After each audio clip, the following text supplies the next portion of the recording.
Barca ഫാൻസിന് ഒരു സന്തോഷ വാർത്തയുണ്ട്. ജൂലിയൻ അൽവാരസിനെ കൂടി ബാർസലോണ സ്വന്തമാക്കാനുള്ള സാധ്യത ഇപ്പോൾ കൂടിയിട്ടുണ്ട്. ഓൾറെഡി റോഡ്രിയുടെ സൈനിങ്സ് ഓൾമോസ്റ്റ് സെറ്റ് ആവാനായിട്ടുണ്ട്. അൽവാരസ് കൂടി വന്നാൽ, അതായത് റോഡ്രിയും അൽവാരസും ബാർസയിൽ എത്തുകയാണെങ്കിൽ ബാർസലോണ കിഡിലൻ സ്കോഡാകും. അവർക്ക് പറ്റുമോ എന്ന് നോക്കാം. പിന്നെ ഒരു CB-യുടെ പോരായ്മ മാത്രമേ ഉണ്ടാകുള്ളൂ. അൽവാരസ് എത്താൻ സാധ്യതയുണ്ട് എന്ന് പറയാൻ കാരണം, അൽവാരസ് അത്ലറ്റിക്കോ മാഡ്രിഡിൽ ഹാപ്പി അല്ല. ഇന്നിപ്പോ ടീമിൽ ജോയിൻ ഒക്കെ ചെയ്തു. പ്രീ സീസണിലൊക്കെ മൂപ്പരെന്താ പറയാ ജോയിൻ ചെയ്തു ടീമില്. ഇന്നിപ്പോ വന്നതിന്റെ പ്രധാന ഉദ്ദേശം തന്നെ സിമിയോണിയോടും അത്ലറ്റിക്കോയുടെ സിഇഒയോടും ഒക്കെ സംസാരിക്കാനായിരുന്നു.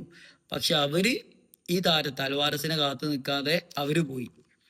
അതുകൊണ്ട് അൽവാരസ് അതിന്റെ അതൃപ്തിയൊക്കെ പ്രകടിപ്പിച്ചിട്ടുണ്ട്. കാര്യങ്ങളുടെ പോക്ക് കണ്ടിട്ട് അൽവാരസ് അത്ലറ്റിക്കോയിൽ ഹാപ്പി അല്ല. അല്ലെങ്കിൽ അത്ലറ്റിക്കോ കോച്ചിനും അവരുടെ ഉന്നത പദവിയിലുള്ളവർക്കും അൽവാരസിനെ നിലനിർത്താനും വലിയ താല്പര്യമില്ല എന്ന് തോന്നുന്നു. So door is open. മിക്കവാറും ബാർസയിലേക്ക് എത്തും. ഓക്കെ, എത്തട്ടെ. ബാർസ ശക്തരായി നിൽക്കണം, അതാണ് നമുക്കും വേണ്ടത്. അപ്പോഴല്ലേ ആ ഒരു ഹരം വരൂ.